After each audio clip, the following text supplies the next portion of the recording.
시간에 주시는 하나님의 말씀은 고린도전서 10장 13절에서 23절에서 30절에 이르는 말씀입니다. 저와 여러분이 한 절씩 교독하시겠습니다. 모든 것이 가하나 모든 것이 유익한 것은 아니요 모든 것이 가하나 모든 것이 덕을 세우는 것은 아니니 누구든지 자기 이익을 구하지 말고 남의 이익을 구하라. 무릇 시장에서 파는 것은 양심을 위하여 묻지 말고 먹으라. 이는 땅과 극감과 충만한 것이 될 것이니라. 불신자 중 누가 너희를 청할 때 너희가 가고자 하거든 너희 앞에 차려놓은 것은 무엇이든지 양심을 위하여 묻지 말고 먹으라. 누가 너희에게 이것이 재물이라 말하거든 알게 한 자와 그 양심을 위하여 먹지 말라. 내가 말한 양심은 너희 것이 아니요 남의 것이니 어찌하여 내 자유가 남의 양심으로 말미암아 판단받으리요. 만일 내가 감사함으로 참여하면 어찌하여 내가 감사하는 것에 대하여 비방을 받으리요. 아멘. 날씨가 따뜻해지고 정말 이제 봄이 오게 되는 것 같습니다.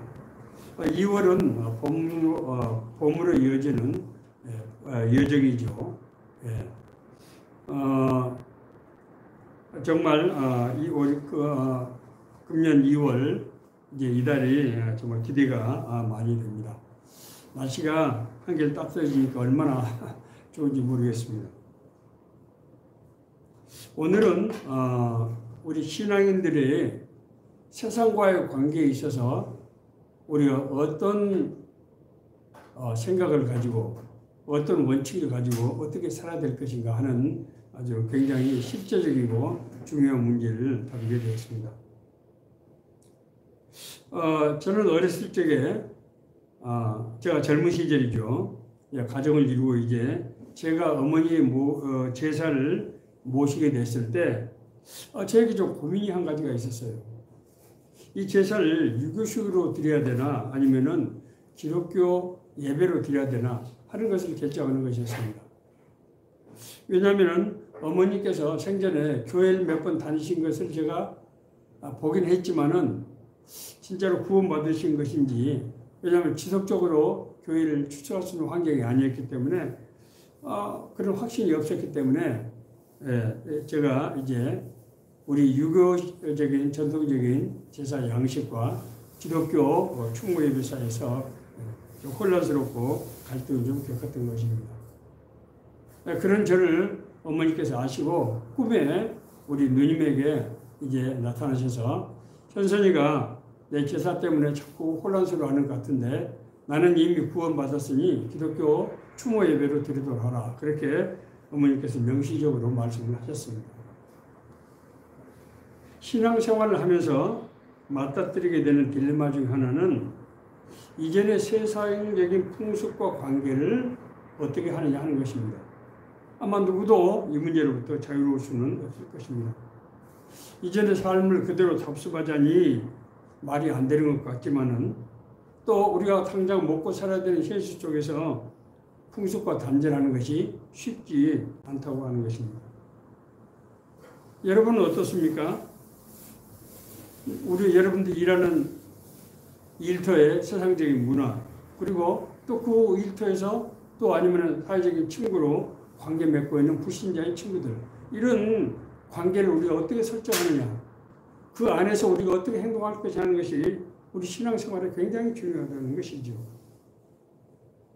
오늘 본문은 바울 사도가 고린도 교회라고 하는 굉장히 정말 세상적인 그런 환경 속에서 성도들이 어떻게 살아가야 될 것이냐 하는 데 대해서 굉장히 중요한 지침을 주고 있는 그런 말씀입니다. 지난번에도 한번 설교에서 말씀드렸습니다만 고린도 지역은 아드리아 해와 에게해가, 그러니까 흑해 쪽에서 나오는 에게해, 그리고 이 아드리아 해 반대쪽에서 나오는 이 두 개의 바닷물이 만나서 지중해로 이어지는 아주 그런 굉장히 중요한 그런 해상교통의 요충이죠. 그래서 이제 물류와 상업으로 아주 굉장히 번성한 도시예요. 뿐만 아니라 항구 도시의 특성이 어떻습니까? 우상 숭배, 또 성적인 문화가 굉장히 개방된 그런 문화가 아니겠습니까? 그래서 이런 문화가 이제 교회도 들어올 수밖에 없게 됐단 말이에요. 왜냐하면 성도들도 세상에서 먹고 살아야 되잖아요. 그 사람들과 같이 교류하고 같이 만나고 같이 더불어 살아야 되는 거 아니지 않습니까? 그러지 않습니까? 특별히 문제가 되는 것은 이제 자기들은 그러니까 우상을 섬길 때 그 제물에 이 바쳐진 음식은 고린도 지역에서는 굉장히 거룩한 음식으로 인정을 받아서 굉장히 비싼 값에 거래가 되고 또 손님 접대로 그 음식을 많이 사용했던 거예요. 그렇기 때문에 이 성도들이 참으로 이 문제를 어떻게 해야 될 것인가 하는 문제에 대해서 혼란스러울 수밖에 없었고, 교회에서도 뭐 이번에 이렇게 하고 저번에 저렇게 하고 이런 왔다 갔다 하는 그런 현상이 있었던 것입니다. 바울은 먼저 오늘 본문에서 원칙적인 입장을 먼저 말씀을 하고 있습니다. 무릇 이방인이 제사하는 것은 귀신에게 하는 것이요 하나님께 제사하는 것이 아니니 나는 너희가 귀신과 교제하는 자가 되기를 원하지 아니하노라. 너희가 주의 잔과 귀신의 잔을 겸하여 마시지 못하고 주의 식탁과 귀신의 식탁에 겸하여 참여하지 못하리라. 고린도전서 10장 20절에서 23절에 있는 말씀입니다. 너무나 당연한 말씀이잖아요. 그렇죠? 바울 사도는 먼저 우상에게 바치는 제물은 귀신을 섬기는 것이기 때문에 그 제물을 먹는 것은 귀신의 제사에 참여하는 그런 의미가 있기 때문에 그것을 가급적 하지 말라고 하는 것입니다. 원칙적으로 하지 말라고 하는 거예요. 물론 우리가 구원받고 거듭나서 죄와 사망의 권세로부터 자유롭게 된 성도들은 우상 제물을 먹는다고 해서 우리가 죄에 매인다고, 그런 우상에 매인다고 할 수는 없습니다.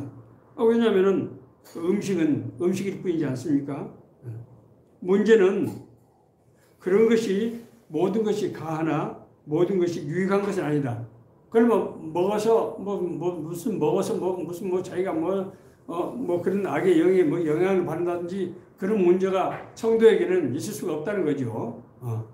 그러나 이 자신의 신앙뿐만 아니라 자신을 둘러보는 환경, 믿지 않은 가족들이라든지 주위에 또 영향을 미치는 사람들, 이런 사람들과 관계에서 볼 때 이것이 부정적인 영향을 미치기 때문에 내가 괜찮다고 해서 함부로 할 수 없다고 하는 것입니다. 그러면서 바울은 구체적인 상황에서는 매우 유연한 입장을 보이고 있습니다. 먼저 바울 사도는 시장 음식과 접대 음식에 대해서 말씀을 하고 있습니다. 우리 시장에서 파는 것은 양심을 위하여 묻지 말고 먹으라. 또한 불신자 중 누가 너희를 초청하여 너희 앞에 차려놓은 것은 무엇이든지 양심을 위하여 묻지 말고 먹으라. 시장에서 파는 음식과 이 불신자가 우리를 초청해서 내어놓는 음식은 여기서 양심은 내 양심이 아니고 그들의 양심입니다. 여기서 양심은 사실은 우리말로 양심이라고 번역되어 있습니다만 그 사람들의 생각, 그 사람들의 철학, 그 사람들의 가치관 이런 뜻이에요. 그러니까 지금 시장에서 파는 음식은 앞서 말씀드린 대로 이 고린도 지역에서 우상에게 바쳐진 제물은 아주 거룩한 음식으로 그렇게 인식을 하고 있단 말입니다. 뿐만 아니라 그렇기 때문에 시장에서 그 음식을 사서 불신자들이 교인들에게 선물을 할 때 어떻게 할 거냐.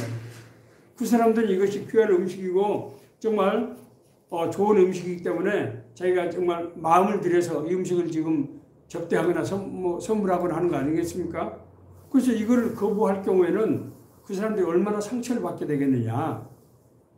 그래서 내가 그것이 맞지 않는다고 해서 그것을 거절할 경우에 그런 문제가 저 사람의 생각, 저 사람의 이 생각을 무시하고 그런 것이 되기 때문에 그런 것은 그럴 때는 유연하게 대하라. 그런 얘기입니다. 자, 바울사도가 이렇게 원칙적으로 먹지 말라고 하면서 이런 경우에는 유연한 입장을 보이는 것은 왜 그럴까? 우리가 그 근본적인 이제 근거, 그 원칙을 우리가 이해를 해야 됩니다. 바울사도가 이렇듯 우상의 제물을 먹어서는 원칙을 강하게 제시하면서 상황에 따라서 먹어도 된다. 그렇게 말씀하는 것은 상대방의 입장을 배려하는 데서 나오는 것입니다. 상대방의 입장을 배려한다고 하는 것은 상대방에게 도움이 되도록 유익하도록 그렇게 위해서 일하나 하는 것과 상대방을 인정하고 상대방을 있는 그대로 인정하고 상대방에게 감사하라고 하는 세 가지 이제 요소로 구성이 되어 있습니다. 자, 먼저 남의 유익을 구하라. 성도는 모름지기 남의 유익을 구하는 그런 삶을 살아야 된다고 합니다. 누구든지 자기의 유익을 구하지 말고 남의 유익을 구하라. 남의 유익을 위해서 구하고 일하라고 하는 것은 상대를 위해서 내 자신이 양보하는 것이 선한 일이다 라는 전제를 깔고 있는 거죠. 그렇지 않습니까? 상대방 입장, 상대방의 이익이 되는 것이 아니고 내 자신의 입장, 내 이익을 추구하는 것이 아니고 상대방의 입장과 상대방의 이익이 되도록 하는 것이라고 하는 것을 그것이 신앙적으로 선한 일이라는 거죠. 그렇지 않습니까? 네. 그러나 여기에는 사실 그것보다도 더 깊은 공동체적 의미가 있다고 하는 것을 우리가 이해해야 됩니다. 하나님께서 세상을 창조하실 때 모든 것이 합력해서 선을 이루도록 그런 원리로 창조하신 거죠. 자, 우리의 삶을 한번 생각해 보자고요. 우리의 삶은 우리 같이 더불어 사는 이웃과 그리고 자연의 생존 사슬로 연결되어 있어요. 그렇지 않습니까? 네. 우리는 먹고 이 환경 속에서 살고 하는 모든 것이 자연과 우리가 서로 연결이 되어 있고 우리의 삶도 우리의 이웃과 서로 연결이 되어야 사회가 되고 우리가 생존하게 된다고 하는 것입니다. 그렇기 때문에 우리 생존의 사슬에서 한 개체가 이제 사라지게 되면은 어떻게 됩니까? 그 개체와 연결된 모든 종이 같이 사라지게 됩니다. 오늘날 우리 지구상에 이제 이런 종이 사라져가는 그런 위기들이 지금 계속해서 발생하고 있습니다. 주로 기후변화 때문에 발생하는 것인데 많은 기후가 변하면서 물고기라든지 어떤 특정한 이 환경에 사는 생물들이 더 이상 살지 못하고 이제 소멸되기 때문에 그것을 먹고 살아야 되는 생물들이 계속해서 생존을 유지할 수 없어 사라지고 있는 현상이 되는 겁니다. 이것은 뭘 보여주고 있습니까? 하나님 만든 창조 세계, 피조 세계가 서로 모든 것이 서로 연결되어 있다고 하는 거예요. 그러므로 합력해서 사는 삶의 의미가 무엇인지를 우리가 신학적으로도 우리가 이해할 필요가 있습니다. 자, 합력해서 사는 삶의 의미는 우리 인간이 어떻게 지어졌다고요? 하나님의 형상으로 우리가 지음을 받았죠. 하나님의 형상이라고 하는 것은 제가 여러 차례 말씀드렸습니다만 쉽게 말하면 하나님의 영적 DNA로 우리가 만들어진 하나님의 영으로 우리가 만들어진 지금 그런 존재라는 거죠. 그렇기 때문에 우리가 하나님과 교제하면서 더불어 사는 삶을 누리도록 그렇게 되어 있어요. 그런데 우리뿐만 아니라 다른 우리 이웃도 하나님의 형상으로 그런 존재로 만들어졌잖아요. 그렇기 때문에 하나님과 교제하고 더불어 살 수 있는 사람은 이웃과도 더불어서 교제하고 살 수가 있게 또 그렇게 살도록 되어 있는 것입니다. 자, 그러던 인간이 아담과 하와가 불순종하면서 하나님과 관계가 단절이 되게 됐죠. 하나님이 먹지 말라고 하는 선악과를 하와가 볼 때 보암직도 하고 먹음직도 할 뿐만 아니라 하나님처럼 그런 지혜가 생길 만큼 그렇게 아름다워 보였단 말입니다. 그래서 그걸 먹었더니 어떻게 됐습니까? 하나님을 두려워하게 되고 하나님이 무서워서 피하게 되고 그렇게 됐어요. 이게 지금 뭘 말하고 있는 것입니까? 하나님과의 관계가 단절이 되어버린 거죠. 하나님과의 관계가 단절이 되어버렸어요. 하나님과의 관계가 단절이 될 때 맨 첫 번째 나타난 현상이 뭔가 하면은 이웃과의 관계가 단절된 거예요. 아니 한 몸에서 한 부부가 된 아담과 하와가 서로에게 핑계를 대고 책임을 전가하고 이런 상황이 발생하는 겁니다. 우리 사회의 갈등과 대립과 우리 사람들 사이에서 서로 거짓과 도덕적이지 못한 그런 언행과 갈등과 대립, 이 모든 것이 무슨 증거라고요? 죄 가운데 있다고 하는 증거죠. 죄 가운데 있기 때문에 서로 합력해서 선을 이루지 못하고 더불어 살지 못하고 갈등하고 대립하는 거예요.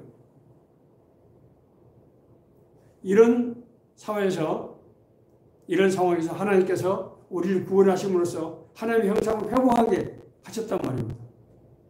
우리가 하나님과 형상 회복이 돼서 하나님과 교제하고 더불어 살아갈 수 있게 됐다고 하는 것은 우리 이웃과도, 불신자인 이웃과도 서로 그렇게 화해하고 더불어 살아가도록 그렇게 그런 사명감 또 그런 능력이 우리에게 있다고 하는 것을 의미하는 것입니다. 이것이 우리가 상대방의 유익을 이해하고 상대방을 인정하고 감사해야 되는 그런 이유라는 거죠. 남의 유익을 위해서 한다고 하는 것은 기본적으로 상대를 인정한다는 거죠. 상대를 인정한다는 게 뭡니까? 상대 그 존재 자체로 봐주는 거예요. 내 눈과 내 생각으로 보는 것이 아니고 상대를 있는 그 자체를 존중한다는 거예요. 그 사람이 인물이 잘생겼든 못생겼든 그 사람이 나한테 도움이 되든 안 되든 그 사람이 어떤 사람이든 어느 나라 사람이든 그 사람이 그 있는 그 존재 자체로 하나님의 형상을 지금 받은 그 존재 자체로 우리가 인정해야 된다는 거예요. 바울 사도는 본문에서 이 이웃들이 이 초청에서 신자들을 음식을 제공하고 음식을 선물하는 그런 예를 들고 있습니다. 자, 만약에 음식을 대접하는 사람이 이 음식은 제사 음식입니다. 음식이 무슨 표가 붙은 게 아니니까 알 수가 없지 않습니까? 이 음식은 제우스 신에게 제사를 드렸던 아주 거룩한 음식입니다. 라고 우리에게 초청할 때 그걸 밝혀주면은 우리가 그 음식을 먹으면 어떻게 되겠어요? 상대방이 어떻게 생각할까요? 교회 다니는 사람들도 제사 음식을 먹어도 되는구나 라고 이해할 것 아닙니까? 오해하게 만드는 거죠. 그렇게 되는 것은 상대방과 나를 위해서 모두에게 유익이 되지 않는다는 거죠. 잘못된 인식을 주기 때문에 그런 경우는 먹지 말라는 거예요. 그러나 상대방이 밝히지 않는 경우는 앞서 말씀드린 대로 이 비싼 음식을, 귀한 음식을 내가 당신이 접대하기 위해서 지금 제공하는 거란 말이에요. 그런데 그것은 혹시 제사에 올린 음식입니까? 아닙니까? 라고 물어보면은 그 사람의 선의가 의심을 받게 되고 상처를 받게 되고 그래서 관계가 깨진다는 거예요. 왜냐하면 그 음식 자체에 무슨 귀신이 든 것도 아니고 음식은 음식일 뿐이죠. 그래서 우리가 믿고 정말 구원받고 죄로부터 이제 자유롭게 된 우리에게는 아무런 문제가 사실 없다는 거죠. 그걸 먹는다고 해서 문제가 생기는 게 아니에요. 그런 경우에는 상대방의 입장을 고려해서 그걸 그냥 먹어도 된다는 얘기예요. 먹으라는 얘기예요. 상대를 인정한다고 하는 것은 상대를 내 입장이나 내 관점이 아닌 그 사람의 입장에서 그 사람의 선의, 그 사람이 베푼 호의에 맞춰서 내가 같이 응대해야 된다고 하는 것이죠. 그렇게 해야 그 사람과 나 사이에 교제가 되고 더불어 살게 되고 그래야 공동체가 되는 거죠. 뿐만 아니라 감사해야 된다고 얘기하고 있습니다. 감사. 우리는 흔히 자신의 능력과 노력으로 살아간다고 생각하기가 쉽습니다. 저도 젊었을 적에 그런 생각을 한 적이 있었어요. 내가 정말 열심히 일해서 내가 큰 꿈을 가지고 그래서 내가 힘과 능력으로 살아간다고 생각할 때가 없지 않았어요. 그러나 제가 나이를 먹고 생각해 보니까 옛날에 내가 어려움을 나에게 주었다고 생각했던 사람들,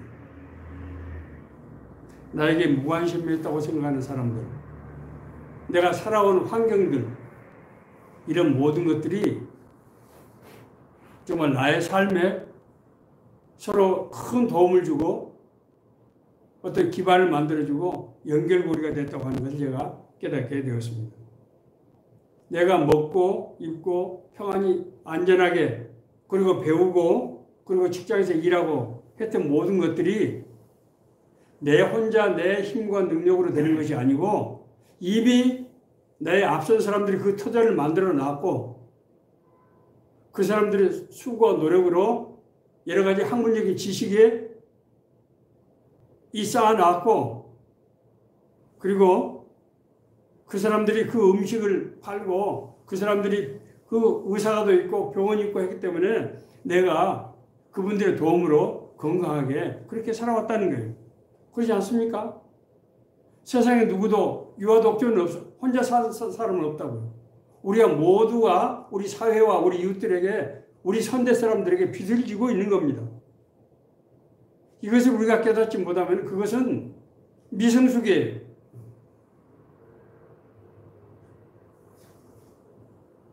우리의 이 삶의 어떤 시인은 그렇게 얘기했어요. 우리 삶의 8알은 이 타인에게 빚을 진 것이다. 저는 그 말에 굉장히 공감을 합니다. 그래서 오늘 바울 사도가 우리에게 주는 교훈이 우리에게 어떤 메시지를 주는가 하는 것을 우리가 분명히 이해할 필요가 있다고 하는 것입니다. 자, 먼저 남의 유익을 위해서 사는 삶과 남의 유익을 위해서 살지 못했던 사람의 예가 성경에는 아주 분명하게 기록되어 있어요.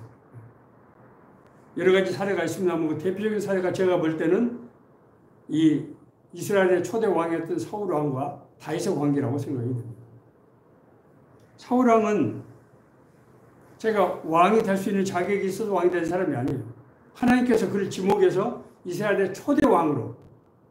여러분, 이스라엘의 초대 왕이라고 하는 것이 얼마나 중요합니까? 이스라엘은 하나님이 자기가 통치하는 나라를 세운 나라잖아요. 그 나라의 모든 기초를 닫고 문을 여는 얼마나 중요한 역할입니까? 그 일을 사울을 택해서 왕으로 세우신 거예요. 그런데 유감스럽게도 사울은 그 하나님의 뜻대로 하나님을 인정하지 않고 그 이스라엘을 자기 나라라고 생각을 했던 거예요. 여러 가지 증거들이 있습니다. 첫째는 블레셋과 전투를 하게 되는데 이제 제사는 누구에게 드리는 겁니까? 하나님께 드리는 거잖아요.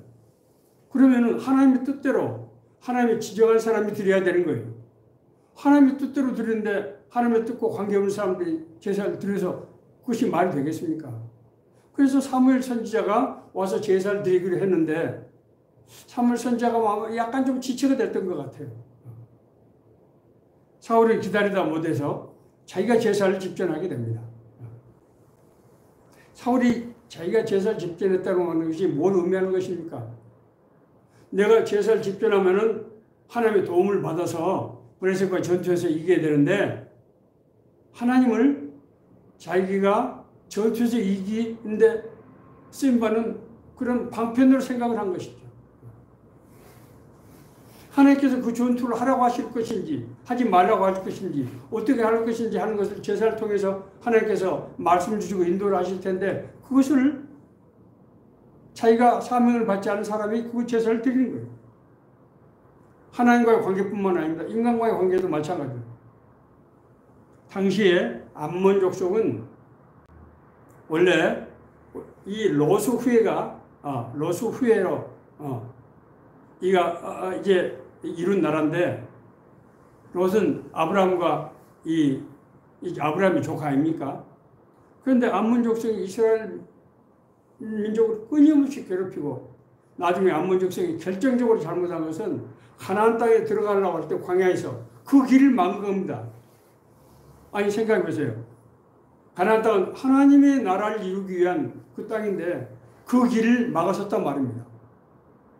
하나님을 믿는 그 조상을 가졌던 그 족속이. 그래서 하나님께서는 암몬 족속을 그대로 놔두면은 너희들이 하나님 나라를 이룰 수가 없으니까 그 족속을 멸해라 이렇게 명령을 하신 거예요. 그런데 암몬 족속의 왕인 아각 왕을 사울이 살려줍니다. 왜냐하면은 너무 전쟁을 일으키고 갈등과 대립하는 것이 싫었던 거예요. 도움을 좀 받아서 이렇게 했으면 하는 생각을 아마 가졌던 것 같아요. 뿐만 아니라 거기에 있는 모든 재물들, 그 우상, 그 당시에 우상, 암몬 족속은 우상을 섬겼기 때문에 우상에 섬긴 재물들을 소와 양이 좋은 양들인데 이것을 내가 제사 지는데 재물을 써야 되겠다는 우상의 재물을 쓰기 위해서 기른 그 짐승들을 하나님 앞에 드리는 예배, 이 제사를 드리는 용도로 쓰기 위해서 그것을 그런 명분으로 그것을 감춰두게 됐습니다. 그래서 하나님으로부터 이제 내침을 받는 그런 부름을 당하게 됩니다. 뿐만이 아닙니다. 사실 다윗은 사울에게 얼마나 충성된 신하였습니까? 정말 다윗은 목숨을 걸고 블레셋 요단 많은 이방 족속들과 전투를 하면서 수도 없이 많은 죽을 고비를 넘기고 그러는데 그런 다윗이 백성들로부터 이제 좋은 평가를 받고 지지를 받게 되자 자신께서 끊임없이 살해 기도를 멈추지 않았어요. 그 결과 자신을 세워주신 그런 사무엘 선지자는 물론 충성스러운 장수인 다윗과도 이제 관계가 단절이 되면서 그는 점점 그 이웃으로부터 고립무원의 상태가 돼서 나중에는 자기를 도와줄 사람이 없으니까 신내림 받은 무당을 찾아가서 그 도움을 요청하는 그런 비극을 겪게 되고 그 일이 있고 난 다음날 바로 블레셋과의 전투에서 자기와 그 아들 요나단이 동시에 사망하는 그런 비극을 맞게 됩니다. 하나님과의 관계에 있어서 하나님이 인정하고 또 이웃과의 관계에 있어서 다윗을 인정하지 않고 또 사무엘을 인정하지 않고 이런 남을 역할을 인정하지 않는 이런 것이 이런 사울 왕을 이런 비극적인 그런 상황으로 몰고 가게 됐다는 겁니다. 반면에 다윗은 어떤 인물입니까? 원래 다윗은요 이제 그 당시 이스라엘에서 가장 낮은 직종 중에 하나인 목동이었어요. 양을 치는 일이었다. 양을 치는 사람이었다.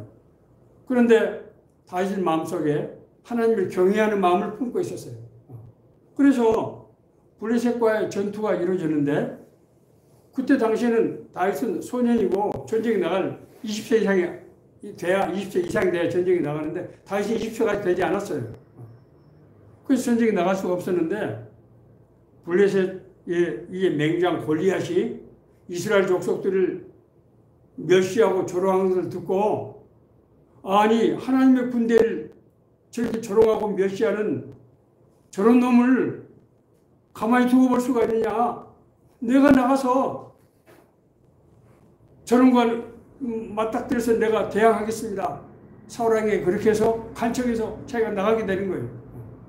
다윗은 자기가 하던 대로 물맷돌로 가지고 와서 물맷돌로 이에 던져서 이제 골리앗을 쓰러뜨리게 되고 그래서 사울 왕의 장수가 됐어요. 다윗은 장수가 돼서도 정말 일심으로 이 사울 왕을 위하고 이스라엘을 위하는 마음으로 수없이 많은 전투에서 그런 많은 성과를 이제 얻고 그랬습니다. 그런데 백성들이 다윗을 좋게 생각하고 인기가 있어지자 사울 왕이 자꾸 자기를 죽이려고 덤벼드는 거예요. 다윗은 2번씩이나 사울을 결정적으로 죽일 수 있는 기회가 있었어요. 그런데도 불구하고 하나님이 세운 사람을 내가 어떻게 그 사람 해할 수 있느냐.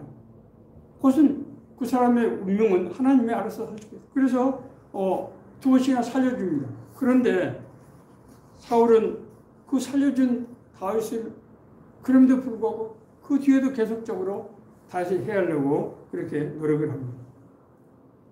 뿐만 아닙니다. 다윗은 그래서 그런 모든 것이 알려지면서 백성들의 인정을 받아서 이제 사울 왕이 사후에 바로 이스라엘 왕으로 추대됩니다.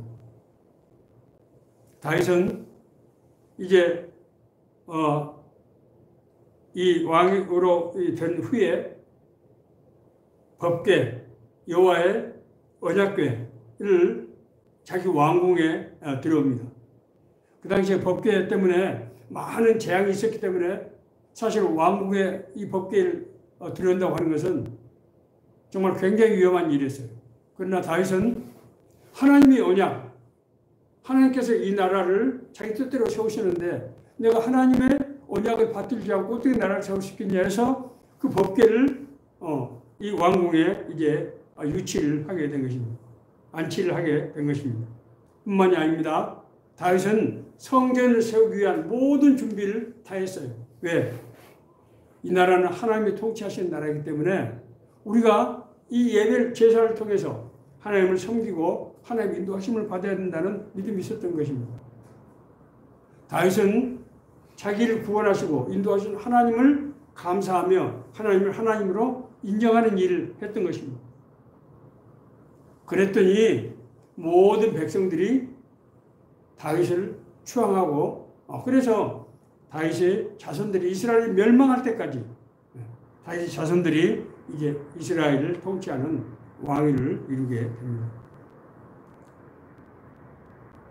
우리가 세상을 살아가는 앞서 말씀드린 대로 세상의 풍습과 세상 사람들과 관계에 있어서 우리가 어떤 판단을 하고 행동을 할 것인가 하는 것은 우리가 무엇에 따릅니까? 우리가 가지고 있는 가치관, 그렇죠? 우리가 가지고 있는 생각에 따라서 이 결정되고 우리의 생각은 우리의 정체성, 나는 누구인가? 나는 우리의 정체성으로부터 비롯됩니다. 예수님께서는 한번 자기를 시험하기 위해서 이제 어떤 율법사들이 나와서 예수님께 그런 질문을 합니다. 마태복음 이제 22장에 나와 있는 말씀입니다. 선생님, 율법 중에서 어느 것이 가장 큰 율법입니까? 조항입니까? 라고 물었어요. 그랬더니 예수님께서는 내 마음을 다하고 목숨을 다하고 뜻을 다하여 주 너의 하나님을 사랑하라 하셨으니 이것이 크고 첫째 되는 계명이요 둘째도 그와 같으니 내 이웃을 내 자신과 같이 사랑하라 하셨으니 이 두 계명이 온 율법과 선지자의 강령이에요. 하나님의 모든 계명은 근본적으로 두 개라는 거예요. 하나는 하나님을 경외하고 섬기는 것, 두 번째는 이웃을 너의 몸처럼 사랑하는 것. 예수님께서는 하나님을 경외하는 것과 이웃을 내 몸과 같이 살아가라고 하는 계명을 같은 레벨에 두고 지금 말씀하고 있는 것입니다. 이웃을 사랑하는 것이 이웃과의 그런 화목관계를 누리는 것이 하나님을 사랑하는 것이라는 거예요. 하나님을 사랑한 사람은 마땅히 이웃과 화목하고 이웃과 더불어 살아가는 삶을 살아야 된다고 하는 것을 의미하는 것입니다. 그러므로 예수님께서는 그러므로 무엇이든지 남에게 대접받고자 하는 대로 너희도 남을 대접하라. 이것이 율법이요 선지자입니다. 내가 저 사람에게 대접받고자 하는 대로 너도 그 사람에게 그렇게 대접을 하는 것이 율법과 선지자의 강령이라는 것이 기본이라는 거예요. 근본적으로 이것이 없으면은 제대로 율법적인 율법을 지키는 것이 아니라고 하는 것입니다. 그리고 나서 예수님께서는 아주 구체적으로 너희는 세상의 소금이다. 너희는 세상의 빛이다라고 말씀하셨어요. 우리가 이웃을 섬긴다고 하는 것, 이웃을 대접한다는 것이 무엇이냐? 그것은 너희가 세상의 소금과 빛의 역할을 하는 것이 바로 이웃을 섬기는 것이라고 하는 것입니다. 소금은 뭡니까? 자기 자신을 녹여서 제맛이 나게 하는 거예요. 제맛이 나도록.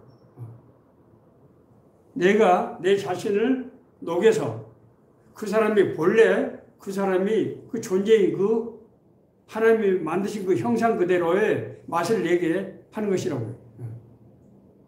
그래서 소금이 그 맛을 잃으면 무엇으로 짜게 하리요? 후에는 아무 쓸데없이 버려져 다만 밖에 버려져 사람에게 밟힐 뿐이라. 너희들이 하나님의 자녀라고 하면서 그 소금의 역할을 하지 못하면 세상 사람들도 조롱을 받고 멸시당해서 아무 무의미한 삶을 살게 된다고 하는 거예요. 우리 역할이 뭐라고요? 그 사람이 원래 하나님의 형상으로서의 그 맛을, 그 능력을, 그 뜻을 행할 수 있도록 우리가 도와주는 거라는 거예요. 두 번째는 뭡니까? 너희는 세상의 빛이라. 이와 같이 너희 빛이 사람 앞에 비치게 하여 그들로 너희 착한 행실을 보고 하늘에 계신 너희 아버지께 영광을 돌리게 하라. 두 번째로 우리가 세상에 해야 될 것은 빛을 비추는 거예요. 이 빛은 무엇입니까? 길이요, 진리요, 생명이신 바로 그 빛을 말하는 거예요. 우리가 하는 행동이 하나님의 공의해야 된다는 거예요. 하나님의 뜻, 하나님의 길이어야 된다는 거예요. 하나님의 진리여야 된다고 하는 거죠. 그리고 생명을 살리는 그 길이라고 하는 거예요. 이것은 복음이라는 의미입니다. 우리가 주는 복음은 그 사람이 하나님의 길과 진리와 생명 속에서 살게 하는 것이죠. 소금은 하나님의 은혜를 받아서 우리가 구원받고 거듭난 사람이 우리에게 무슨 능력이 있다고요? 다른 사람에게 구원을 시킬 수 있는 능력이 우리 안에 있는 거예요. 다른 사람을 소금으로 화해케 시킬 수 있는, 하나님과의 화해시킬 수 있는 그런 능력이 있다는 거예요. 이것은 자신을 녹임으로서만 된다고 하는 것입니다. 여기서 녹인다는 게 뭡니까? 상대를 상대로 인정하고 그 사람의 유익이 되게 하는 삶을 말하는 것이죠. 빛은 어떻게 빛을 발합니까? 자신을 태워서 발하는 것입니다. 그래서 자신을 태운다는 것이 뭘 상징하는 겁니까? 내 자신의 생각과 방법을 버리고 너의 유익이 되도록 너의 입장에서, 너의 관점에서 보고 인정하고 감사하게 생각해야 한다고 하는 거죠. 그렇기 때문에 예수님께서는 자기를 따르는 무리에게 아무든지 나를 따르려거든 자기를 부인하고 날마다 제 십자가를 지고 나를 따를 것이냐. 자기 부인, 너의 생각과 너의 방법을 상대방에게 강요하지 말라는 거예요. 상대방에게 강요하지 말라는 거예요. 그 사람의 입장에서, 그 사람의 관점에서 보고 그 사람에게 하도록 너의 자신이 그 멍에. 그래서 예수님께서 십자가라고 말씀하시는 것은 우리가 상대방의 입장을 따라서 상대방이 유익하도록 하는 것이 너 좋고 나 좋고가 아니고 사실은 우리에게 큰 고통과 부담과 어려움이 될 수 있다고 하는 것이죠. 그렇지 않습니까? 내 유익을 구하는 것보다도 상대 유익을 구하는 것이 쉽지 않은 일이죠. 그것은 내가 그 사람의 부담을 내가 지는 것이죠. 그렇지 않습니까? 이것은 바로 예수 그리스도의 십자가의 대속에 그 원리가 우리에게도 통일하게 적용된다고 하는 것입니다. 예수님을 따르는 사람들은 예수님이 날 위해서 십자가에 지신 그 대속의 짐을 우리 삶 가운데서 져야 된다는 거예요. 그럴 때 우리를 향하신 하나님의 능력, 하나님의 권세, 하나님의 영광이 나타난다고 하는 것입니다. 한 인간의 성장 과정에서 고난 없이 자란 사람은 아마 많지 않을 것입니다. 죄악이 관영한 세상 가운데 누구도 이 고난으로부터 자유로울 수 없습니다. 그러나 우리는 그 고난 가운데서 교육을 받고 또 배우자를 만나서 가정을 이루고 자녀들 낳아서 기르고 또 앞으로도 하나님 나라 갈 때까지 그렇게 살아가게 되는 거예요. 앞서 말씀드린 대로 이 모든 것을 내가 이루었다고 생각하는 오해예요. 그건 무지예요. 혼자서 절로 클 수는, 절로 살아갈 수는 도저히 없습니다. 앞서 말씀드린 대로 나의 오늘 내가 된 것은 차라리 우리 부모님과 이웃과 우리 사회의 덕분이라는 것이에요. 부모님은 무엇보다도 우리를 낳아주시고 우리를 어렸을 때 먹이시고 입히시고 교육을 받게 하셨어요. 선생님은 우리를 가르쳐 주시고 의사는 병을 치유해 주고 수많은 공직자들이 교통질서 우리 세상에서 살 수 있도록 모든 기반과 여건을 갖춰준 거예요.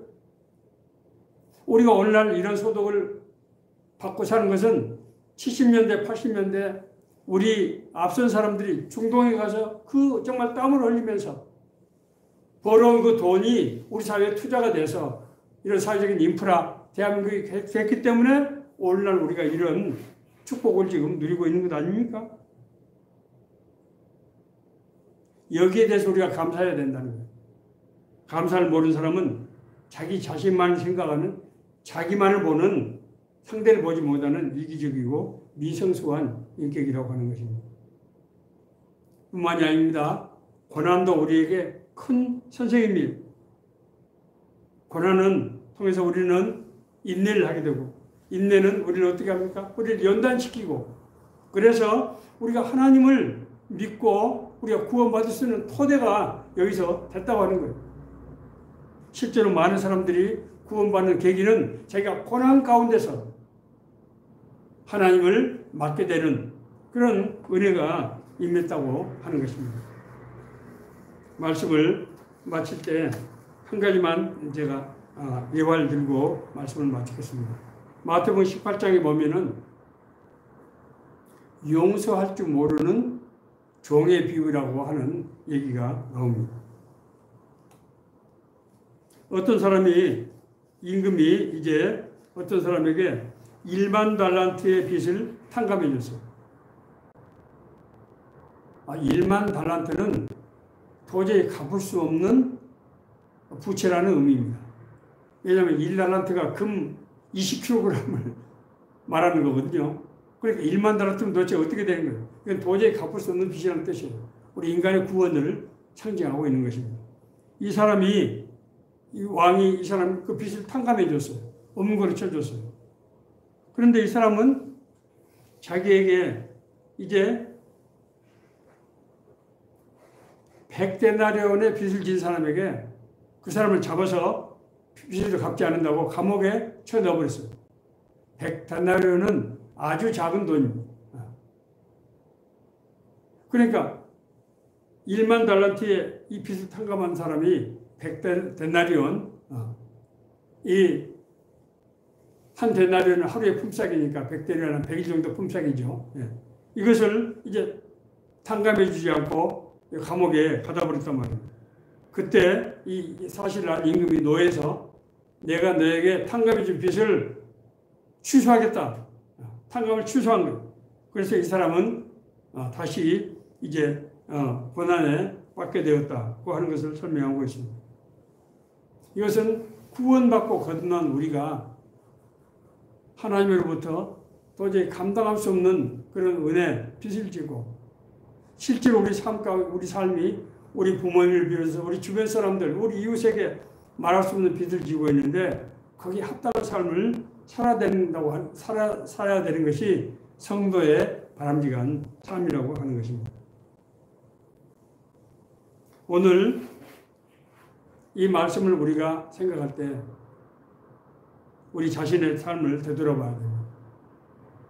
내가 태어나서 내가 엄마의 젖을 먹고 자란 이후에 내가 어떻게 살아왔는가, 누구의 도움으로 살아왔는가. 나는 내 주위 사람들에게 어떤 유익을 베풀었는가.